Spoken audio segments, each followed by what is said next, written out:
Hi guys, இன்றைக்கி ஒரு சாம்பார் சாதம் ரெசிபி பார்க்கலாம். அதுக்கு 1 கிளாஸ் சாப்பாட்டு அரிசி, 1/2 கிளாஸ் துவரம்பருப்பு, 1/4 கிளாஸ் பாசிப்பருப்பு போட்டு நல்லா கழுவி, அதுக்கு 1 கிளாஸ் அரிசிக்கு 3 கிளாஸ் தண்ணி ஊற்றி கொஞ்சம் உப்பு மஞ்சத்தூளும் போட்டு நல்லா குழைவாக வேக வச்சுக்கோங்க. ஒரு 4 விசில் விட்டிங்கன்னா அது நல்லா வெந்துடும். அடுத்து எண்ணெயில் கடுகு, உளுந்து, பெருங்காயம் எல்லாம் போட்டு சின்ன வெங்காயம் கருகாப்பிலும் போட்டு நல்லா வணங்கினதுக்கப்புறம் உங்களுக்கு என்னென்ன காய் வேணுமோ எல்லா காயும் நீளமாக கட் பண்ணி போட்டுக்குங்க.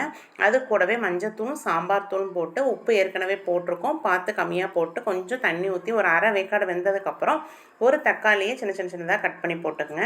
அது கூடவே ஒரு லெமன் சைஸ் புளியை கரைச்சி வச்சுருக்கோம், அதை எடுத்து ஊற்றி நல்லா கலந்து விட்டு காயெல்லாம் வெந்ததுக்கப்புறம் அந்த சாப்பாட்டை எடுத்து கொட்டி கிளறினீங்க அப்படின்னா நல்லாயிருக்கும். இதுக்கு ஃபைனலாக ஒரு 2 ஸ்பூன் நெய்யில் முந்திரி பருப்பு, கருகாப்பில், வரமிளகாய் போட்டு தாளித்து கொட்டி மல்லித்தலையும் கூட தூவி இறக்குனீங்கன்னா சூப்பராக ரெடி ஆயிரும். இதுக்கு நாங்கள் சைட் டிஷ்க்கு அப்பளம் தான் பொரிச்சிருந்தோம். கண்டிப்பாக ட்ரை பண்ணி பாருங்கள். என்னோடய சேனலை சப்ஸ்கிரைப் பண்ணாதவங்க சப்ஸ்கிரைப் பண்ணுங்கள்.